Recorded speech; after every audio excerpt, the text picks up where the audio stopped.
Bapa yang baik, kami mengucap syukur karena pada sore hari ini kami Engkau izinkan untuk berkumpul bersekutu di gereja-Mu. Tuhan, sebentar lagi kami akan mendengarkan firman-Mu. Berkatilah hati dan pikiran kami.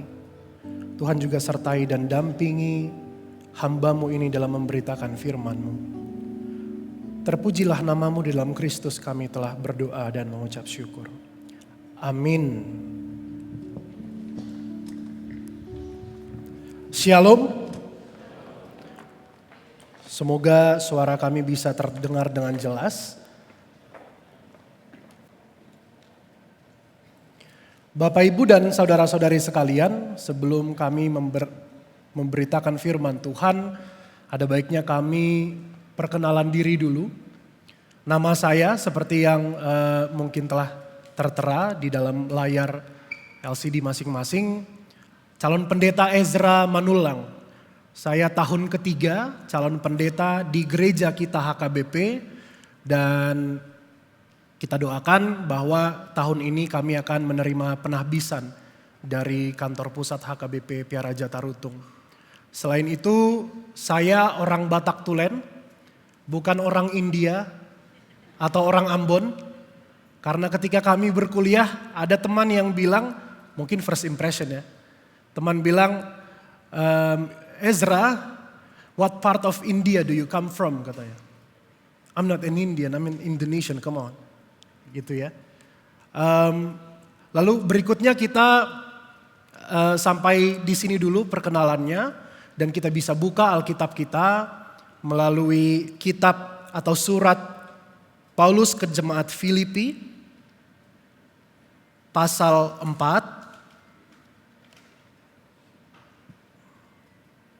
ayat yang pertama hingga ayat yang ke-7. Kita akan baca secara berbalas-balasan. Kami mulai ayat yang pertama, nanti di ayat ke-7 kita bersama membacanya. Nasihat-nasihat kepada jemaat. Karena itu, saudara-saudara yang kukasihi dan kurindukan, sukacitaku dan mahkotaku, berdirilah juga dengan teguh dalam Tuhan. Hai saudara-saudaraku yang kekasih.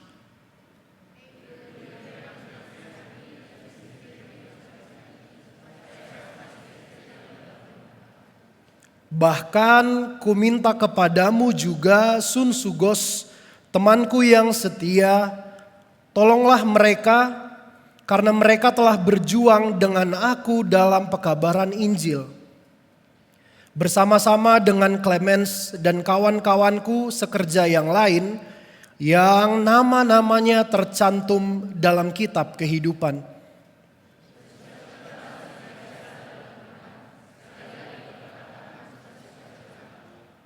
Hendaklah kebaikan hatimu diketahui semua orang, Tuhan sudah dekat.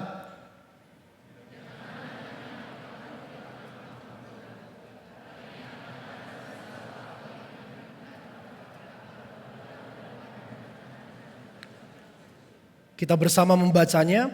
Damai sejahtera Allah yang melampaui segala akal akan memelihara hati dan pikiranmu di dalam Kristus Yesus. Sedemikian jauh pembacaan firman Tuhan. Kami mempersiapkan slide PowerPoint untuk kita sekalian, mungkin supaya memudahkan kita untuk memahami pemberitaan firman Tuhan. Bapak, Ibu, Saudara terkasih, kami ingin bertanya kepada kita sekalian, pertanyaan yang sederhana sebenarnya. Tapi sebelum itu, tema kita hari ini adalah berdoa dan mengucap syukur. Mengapa kita berdoa? Ini pertanyaan yang simpel sekali ya bagi kita. Kenapa saya berdoa? Why do you have to or want to pray? Why do we pray? Nah, kita bisa lihat gambarnya ya. Ada yang berdoa supaya hidupnya ke depan bisa seperti idolanya. Kalau ini ada comment section, kalau teman-teman nonton ya, live, pemberitaan live atau YouTube live-nya pemberkatan nikah Jessica Mila dan Yakub Hasibuan, mungkin namanya tidak asing. Lalu coba misalnya rekan-rekan atau Bapak Ibu sekalian melihat komen di live sectionnya, ya. Lalu ada yang pertama nih, ini impian semua wanita katanya ya. Ya, terdengar seperti teriakan-teriakan kesejahteraan sepertinya ya. Lalu ada juga yang mungkin kekecilan tapi semoga terlihat. Kalau acara sakral begini emang bikin nangis sih, terharu banget katanya. Artinya dia ikut bersyukur, dia ikut juga mendoakan. Lalu ada komen juga yang bilang, selamat Eda, mohon maaf gak bisa datang katanya. Ini agak SKSD, tapi memang orang Batak kudu SKSD ya. Kalau partuturun kan kita martutur supaya kenal panggil apa dan lain sebagainya ya. Lalu berikutnya, ini unpopular opinion ya.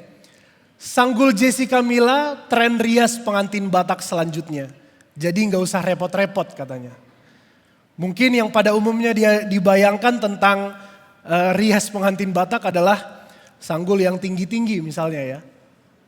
Itu wajar saja. Tapi setidaknya kita bisa lihat dari komen-komen di live section ya.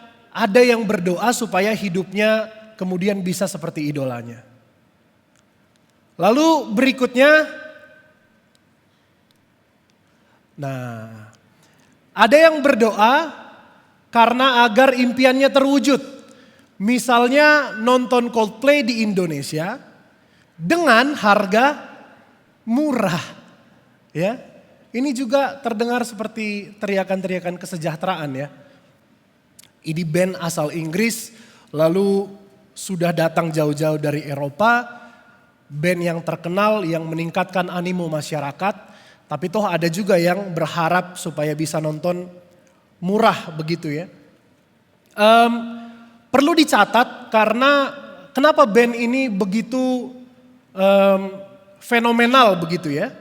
Karena memang band ini istimewa dan banyak diminati masyarakat, bukan karena hanya lagu-lagunya bagus, tetapi juga karena perhatiannya pada kekerasan terhadap anak atau child abuse dan juga lingkungan hidup atau mereka memperjuangkan nilai-nilai yang environmental friendly. Jadi misalnya yang dicatat oleh UNICEF, perhatian Coldplay pada isu child abuse ini sudah dikonfirmasi oleh bagian dari PBB ini, UNICEF untuk United Nations ya. Contohnya baru-baru ini ada kampanye #Bravehood. Itu sebenarnya kampanye untuk menggerakkan agar banyak orang membantu korban, anak-anak korban perang Rusia Ukraina. Ya. Dan Coldplay juga ikut menyuarakannya. Oleh karena nilai-nilai kemanusiaan itu, humanity values itu makanya mereka diminati dan dikagumi oleh masyarakat luas. Lalu kita akan lihat berikutnya.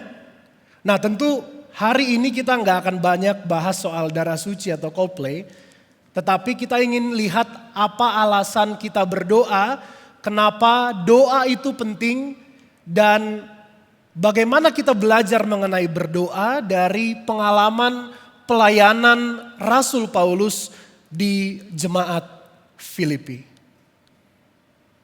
Bapak Ibu yang terkasih dalam Kristus Yesus, kita akan lihat sebentar teks dan konteksnya. Surat Filipi ditulis pada saat Paulus sedang menjadi tahanan rumah di Roma. Itu sekitar tahun 60 Masehi atau Anno Domini. Lalu Paulus terlebih dahulu datang ke kota Filipi di daerah Makedonia, itu agak di utara. Lalu kemudian beberapa tahun setelahnya Paulus ditangkap oleh tentara Romawi dan kemudian dipenjara, dia jadi house arrest atau tahanan rumah, dan kemudian dari situ dia menulis suratnya. Kita bisa lihat ini ada semacam timeline ya teman-teman, mohon bisa dibantu untuk di zoom in ya. Ada tahun 48 sampai 49 itu Paulus kemana? Ke Galatia. Ini dia menulis surat Galatia dan ini dia lakukan setelah the first missionary trip-nya. Lalu berikutnya Paulus kemudian menulis di lokasi Korintus atau juga di Yunani pada tahun 51, 52, 57 dan lain sebagainya. Dan surat-surat yang dia tulis adalah Galatia, Roma. Ini terjadi atau periodinya ada di third or second missionary trip-nya. Lalu kemudian kita bisa lihat secara khusus Filipi, di mana dia ditulis. Paulus menulisnya di Roma, di Italia, 60 Anno Domini untuk tahunnya. Dan prison epistles atau surat-surat dari penjara. Dan Paulus menulis surat Filipi dari tahanan rumah ketika dia berada di Roma. Boleh next. Nah, saudara-saudara kita bisa lihat, mohon di zoom in kalau boleh kakak multimedia. Terutama bagian atas Makedonia, di dekat kota Neapolis, disitulah ada Filipi. Ya, dan kalau boleh kita agak ke bawah sebentar untuk lihat legendanya. Nah, itu ada warna merah, hijau, biru, dan ungu. Itu menggambarkan kapan perjalanan pekabaran Injil itu dilakukan. Jadi seperti yang sudah kita lihat tadi bahwa surat ini ditulis pada second missionary journey atau third missionary journey-nya Paulus. Kita bisa lihat tanda hijau itu, dia pergi mengitari itu, memberitakan firman, membangun jejaring, menghubungi tokoh-tokoh masyarakat dan menjadikan mereka percaya kepada Kristus Yesus. Lalu kemudian, nah kita bisa lihat lagi, boleh tolong di zoom in juga. Surat Filipi ini ditulis dengan 3 fokus, saudara-saudara sekalian. Yang pertama fokusnya adalah berterima kasih terhadap jemaat Filipi. Lalu yang kedua menyapa dan mengimbau jemaat agar setia terhadap Injil Kristus. Lalu yang berikutnya, ketiga, boleh scroll down Kak, terima kasih. Jemaat agar teguh atau meneguhkan jemaat dalam pencobaan. Nah sekarang kita berefleksi Bapak Ibu Saudara-saudari sekalian. Paulus itu caranya dia, the way he convey his message kepada jemaat di Filipi. Nah sekarang coba lihat atau refleksikan apakah pelayan firman, pemberita firman, pendeta, penatua di gereja masing-masing melakukan hal yang seperti Paulus lakukan. Misalnya apakah pendeta kita pernah berterima kasih kepada jemaatnya? Misalnya kemarin, hari ini sebenarnya keren-keren ya musik kita ya. Apakah pelayan firman atau pemberita firman di gerejamu setelah ibadah pernah berterima kasih kepada tim musik atau tim multimedia? Mau baik secara personal ataupun secara di depan umum. Ya, itu jadi pertanyaan juga. Lalu kemudian yang kedua, apakah pendetamu atau penatuamu masih rutin menyapa dan menghimbau jemaatnya agar setia terhadap Injil Kristus?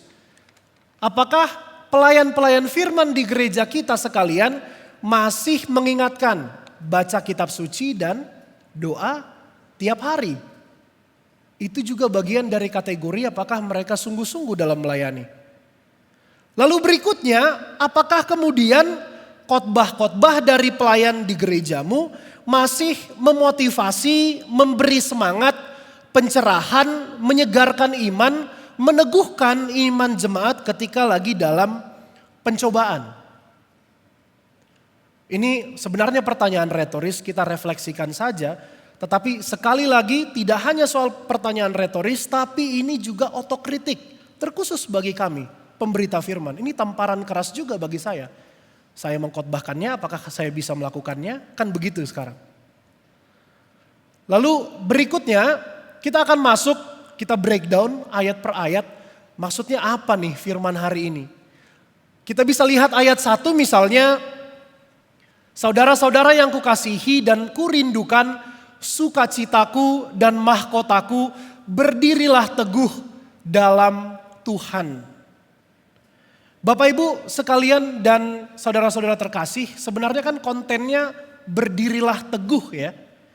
Tetapi coba lihat kemasannya, packagingnya, saudara-saudaraku yang terkasih dan kurindukan, sukacitaku dan mahkotaku. Ini wujud praising and compliment sebenarnya.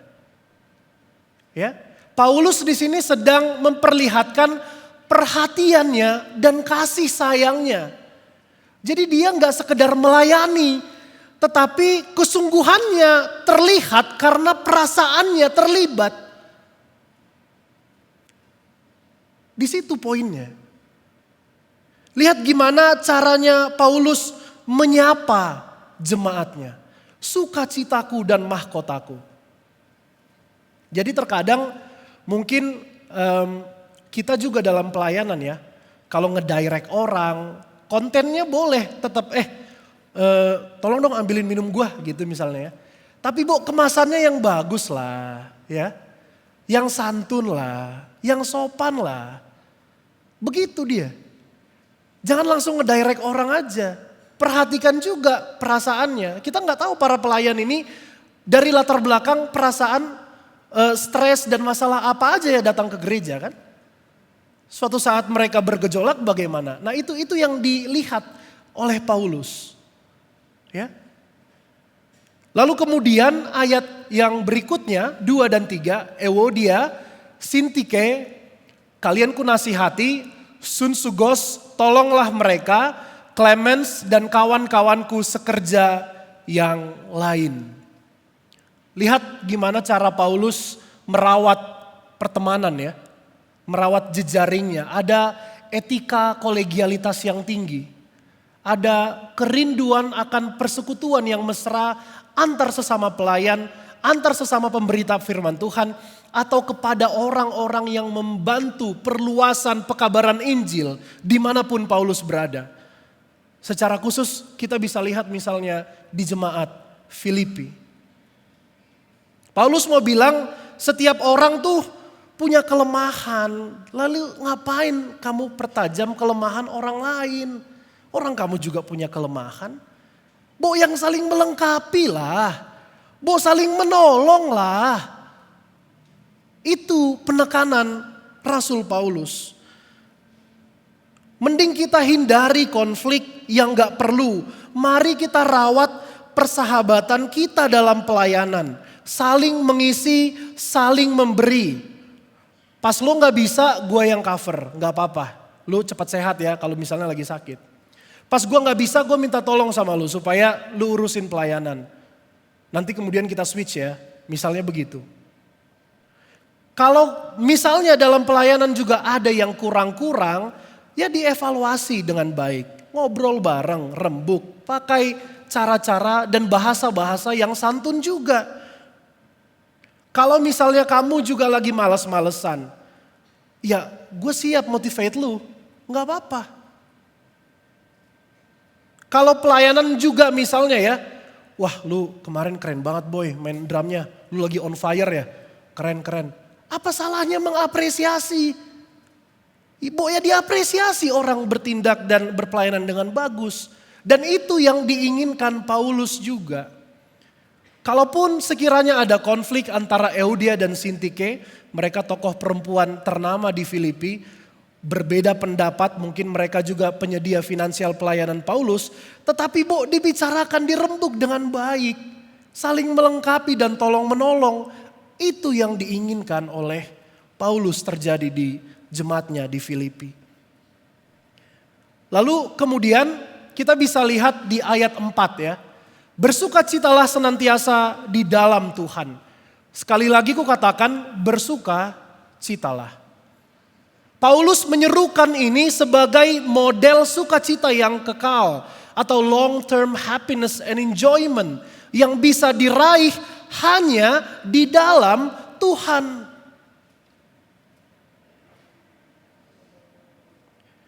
Sukacita yang mungkin kita kenal pada zaman sekarang adalah sukacita hedonisme. Sukacita karena jabatan, karena naik pangkat, karena uang, karena kepemilikan properti dan lain sebagainya. Itu semua sukacita yang sementara. Karena sukacita yang kekal, long term happiness and enjoyment hanya berasal dan bisa diraih dari Tuhan. Lalu berikutnya di ayat 5 Paulus mengatakan, hendaklah kebaikan hatimu diketahui oleh semua orang. Paulus bilang kalau kebaikan itu ada wujudnya, mesti terlihat konkret, bukan lip service doang.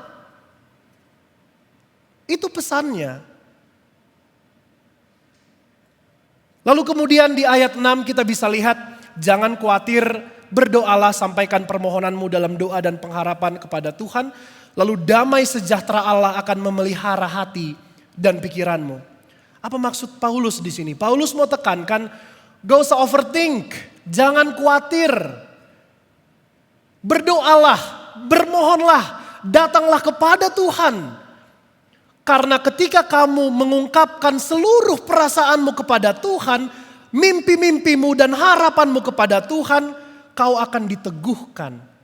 Dan damai sejahtera Allah yang akan memelihara hati dan pikiranmu. Saudara-saudari terkasih, kalau kita lihat mengenai berdoa sebenarnya hanya disebut di ayat 6 ya. Dari keseluruhan ayat perikop khotbah kita pada hari ini. Tetapi maksud Paulus adalah gak usah kebanyakan khawatir. Kita ini murid Kristus, domba gembalaan Tuhan Yesus. Dia pasti bimbing jalan hidupmu menuju padang yang berumput hijau. Jadi gak usah khawatir berlebihan. Lalu kemudian di ayat 7, di ayat sebelumnya, Paulus berpesan bahwa damai sejahtera Allah melampaui segala akal, itulah yang memelihara hati dan pikiranmu. Ucapan ini gak hanya mau bilang kalau damai Allah itu seperti misteri yang sulit digapai kemampuan akal sehat manusia. Tetapi juga mau bilang damai Allah itu sedemikian berharganya sehingga daya upaya akal manusia gak bisa menghasilkannya. Itu bukan karena usaha hasil dan daya upayamu, tetapi itu anugerah yang engkau peroleh dari Allah. Dan oleh karena itu jalan menuju damai Allah yang berharga itu hanya bisa kita dapat di dalam doa, penyerahan diri, dan semua yang kita kasihi ke tangan pengasihan Tuhan. Inilah alasan kenapa kita berdoa. Inilah alasan kenapa doa itu penting. Inilah alasan agar pikiran kita dan hati kita diisi oleh anugerah Allah yang melampaui segala akal. Damai sejahtera Allah yang melampaui segala akal. Bapak Ibu sekalian, apa yang kita bisa bawa pulang dari khotbah hari ini? Apa pesan khotbahnya? Pesan khotbah yang pertama, dasarkan harapan, doa dan kerinduanmu kepada Tuhan Yesus. Kalau kita sebagai orang beriman ingin dikuatkan, yang pertama dan yang terutama kita mesti melihat kembali fondasi iman kita. Ibrani 11 ayat 1 berkata, iman adalah dasar dari segala sesuatu yang kita harapkan. Dasar dari yang kita harapkan, yang kita cita-citakan, yang kita impikan. Saudara boleh punya cita-cita lulus UTBK masuk ke kampus favorit. Saudara boleh punya cita-cita masuk ke pekerjaan yang saudara bangga-banggakan atau damba-dambakan selama ini.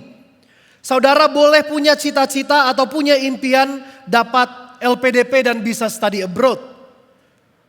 Saudara juga boleh punya cita-cita agar income bulan ini melalui usaha saudara bisa meningkat karena bobot dan kualitas pekerjaan saudara juga setelah meningkat. Segala cita-cita dan impian itu bisa ada dan saudara boleh memilikinya. Tetapi dasarnya, fondasinya mesti Tuhan Yesus. Gak boleh ada yang lain.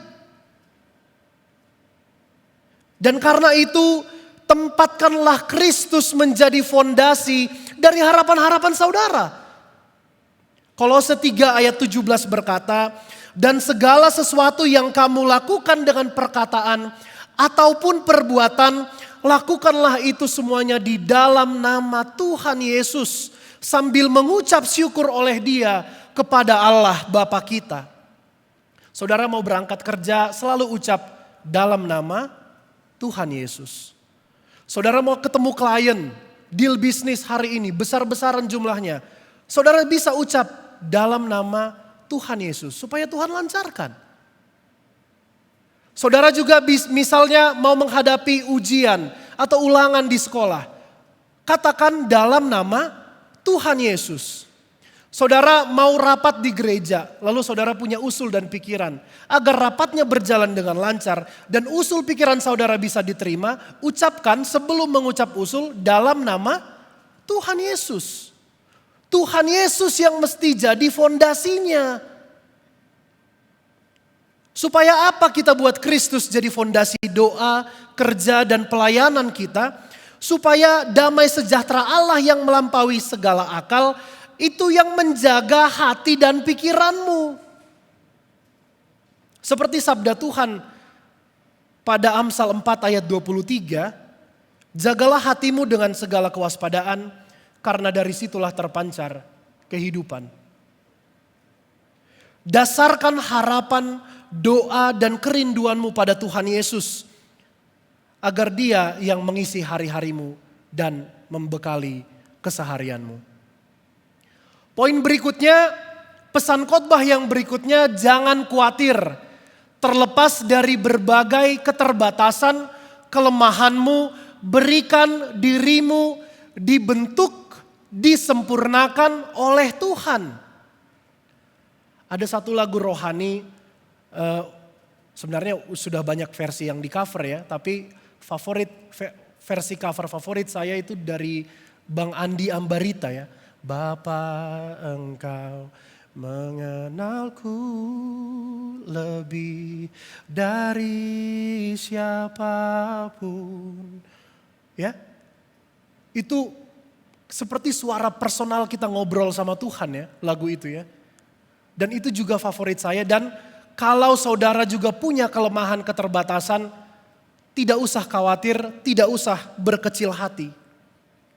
Terlepas dari segala keterbatasanmu, kelemahanmu, luka masa lalumu, berikanlah dirimu seutuhnya, layanilah Tuhan, niscaya Tuhan akan perlengkapi dan sempurnakan. Di sini mungkin ada orang-orang yang tertolak di tongkrongan. Ada juga mungkin yang pernah berharap kepada seseorang tetapi berakhir dikecewakan. Atau ada juga yang sedang bertahan menghadapi atasan yang menindas demi menyambung hidup. Atau ada juga dari kita yang mungkin masih terlilit hutang. Atau juga terhimpit pekerjaan dan tekanannya. Lalu kemudian mungkin ada dari kita mulai stres karena harus melulu mengejar dan memenuhi ekspektasi sosial dan ekspektasi keluarga. Atau ada juga yang dari kita dihantui trauma masa lalu. Atau ada juga yang dari kita jadi gak enak pelayanan karena sempat dulu ada terganjal komunikasi yang kurang sedap. Atau ada dari kita yang dahulu pernah terbelenggu oleh dosa minum-minuman keras dan pergi ke Holy Wings misalnya. Terjangkit hura-hura dunia malam. Atau kemudian ada dari kita hari ini yang mungkin melawan orang tua dan belum sempat meminta maaf sebelum orang tua pergi ke pangkuan Bapa. Saudara-saudari sekalian dalam Kristus Yesus, tenanglah. Tidak usah berkecil hati dan tidak usah rendah diri. Semua manusia punya kelemahan. Jangan berkecil hati karena kelemahan-kelemahanmu. Karena pekerjaan Tuhan dalam hidupmu masih berlangsung. Dan Tuhan akan mempersiapkan kepada kamu sekalian masa depan yang indah seturut kehendaknya. Raja Daud pernah selingkuh dengan istri Uria namanya Batsheba. Musa juga semula menolak panggilan Tuhan. Yunus dalam ayat kita harus ditelan ikan, menginap 3 hari 3 malam dulu di perut ikan, baru mau bertobat. Petrus semula adalah orang yang meledak-ledak, dia potong telinga orang, lalu dia menyangkal Yesus 3 kali. Dan Paulus semula adalah Saulus, si penyiksa orang Kristen. Tetapi semua bisa dipakai Tuhan. Artinya apa? They are not perfect. You as well are not perfect. And it is okay to embrace those imperfections. You grow through what you go through. Allow God to guide you to His ways. Mereka bukan orang yang sempurna. Tuhan tidak mencari orang yang sempurna. Tapi Tuhan mencari mereka yang mau bertumbuh. Yang mau Dia bentuk dan Dia sempurnakan. Soal khawatir, sebenarnya kita bisa buka Alkitab kita. Dalam Matius 6 ayat 27, Tuhan Yesus telah berkata, siapakah di antara kamu yang karena kekhawatirannya menambahkan sehasta saja dalam jalan hidupnya, katanya. Sebaliknya, saya ingin memperkenalkan sebuah kontra khawatir. Ini saya rujuk dari Dutch Proverbs atau peribahasa orang Belanda. Karena kemarin kami kuliah studi pasca sarjana di Amsterdam. Ada sebuah Proverbs yang menyatakan demikian. Of haven gaan morgen ook nog. Artinya you can always give up tomorrow. Ini semacam go-getter mentality, ya, yang tidak mau menyerah. Yang harus mengerjakan segala tanggung jawab, harus mengerjakan segala pekerjaan secara bertanggung jawab. Be responsible on your works. Tetapi memang saya juga punya kritik terhadap orang Belanda yang katanya go-getter mentality, ya. Tetapi banyak juga tuh gelandangan misalnya, ya, di sana. Dan pemerintah juga gimana tuh cara ngurusnya.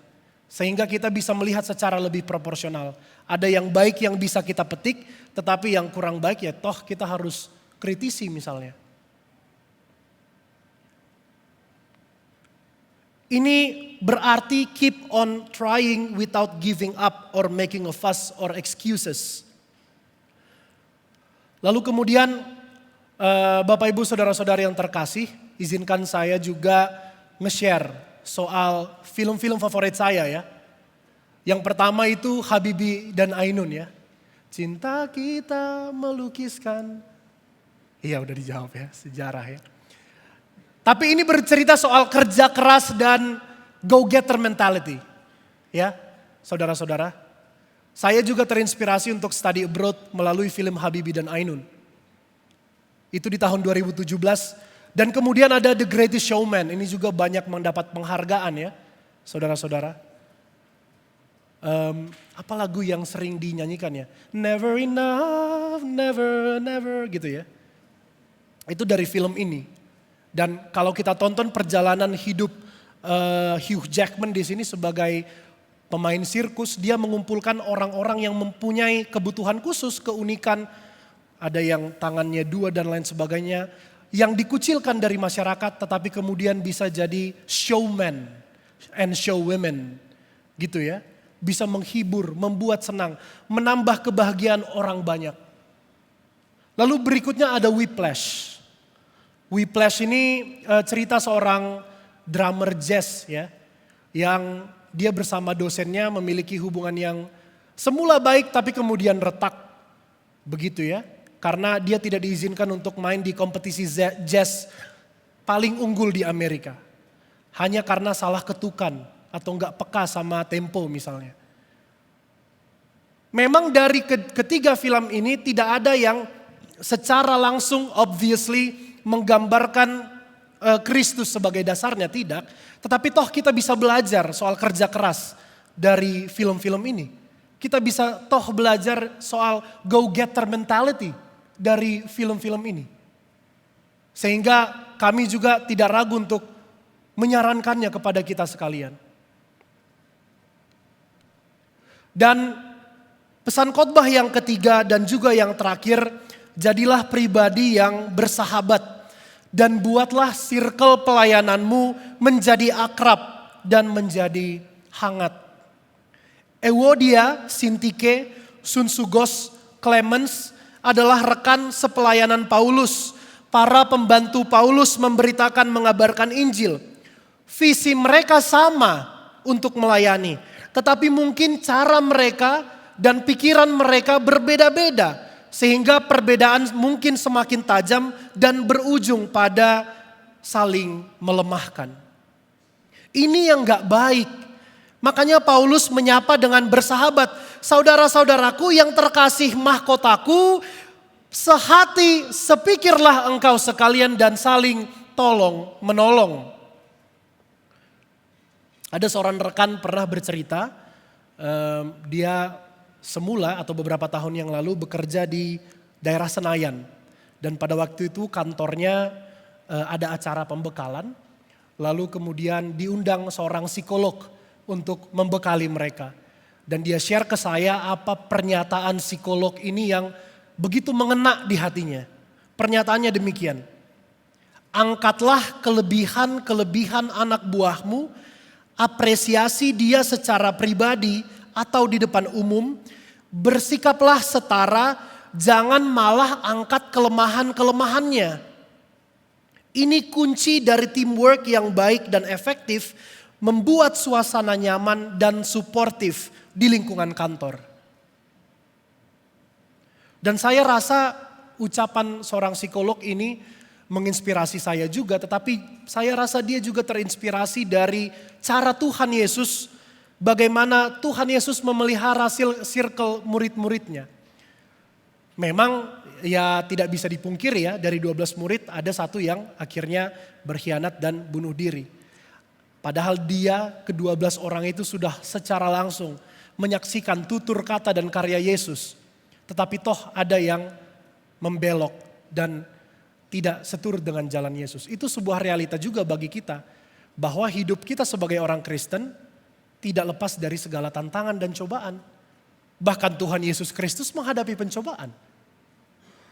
Tetapi yang mau dikatakan di situ adalah setelah Yudas Iskariot mungkin meninggal, tetapi circle murid-murid Tuhan Yesus ini terjaga persahabatannya dengan baik. Mereka menjadi ke-12 rasul yang menyebar diaspora ke banyak daerah untuk memberitakan Kristus sebagai juru selamat dan untuk melayankan Injil kepada jemaat-jemaat yang belum mengenal Kristus. Di Yohanes 15 ayat 15 Tuhan Yesus bilang, aku gak menyebut kamu sebagai hamba, tetapi aku menyebut kamu sebagai sahabat. Oleh karena itu dengan segala kerendahan hati Tuhan Yesus datang membasuh kaki murid-muridnya. Seorang pribadi dari Allah Tritunggal Maha Tinggi merendahkan dirinya. Bersikap rendah hati, setara, egaliter kepada orang-orang. Dia mau dekat, dia gak mau ada jarak. Dia gak mau ada boundaries dengan murid-muridnya. Sehingga semua bisa ngobrol secara lepas soal pelayanan dan pekabaran Injil misalnya. Dan oleh karena itu melalui pesan ini bagi kita para pengusaha bersikaplah bersahabat dengan karyawan-karyawanmu. Bagi kita para pejabat yang berpangkat bersikaplah bersahabat dengan anak-anak buahmu. Bagi para guru atau dosen bersikaplah bersahabat dengan muridmu atau sahabat atau anak-anak muridmu. Dengan orang-orang yang mungkin di bawah kita bersikaplah bersahabat. Dan bagi orang tua bersikaplah hangat, akrab, dekat dengan anak-anakmu. Kalau kita bersikap bersahabat, kalau kita ramah, terbuka, gaul, luwes, santai, menyenangkan, gak mencak-mencak, orang akan betah dengan kita. Dan sikap-sikap inilah sebenarnya yang jadi vitamin untuk teamwork dan persekutuan. Sebagaimana Paulus sudah berpesan pada rekan sepelayanannya di jemaatnya di Filipi, supaya mereka sehati, sepikir, dan saling tolong menolong. Amin, kita bersatu di dalam doa. Tuhan, kami mengucap syukur kehadirat-Mu. Pada hari ini kami telah mendengarkan firman-Mu.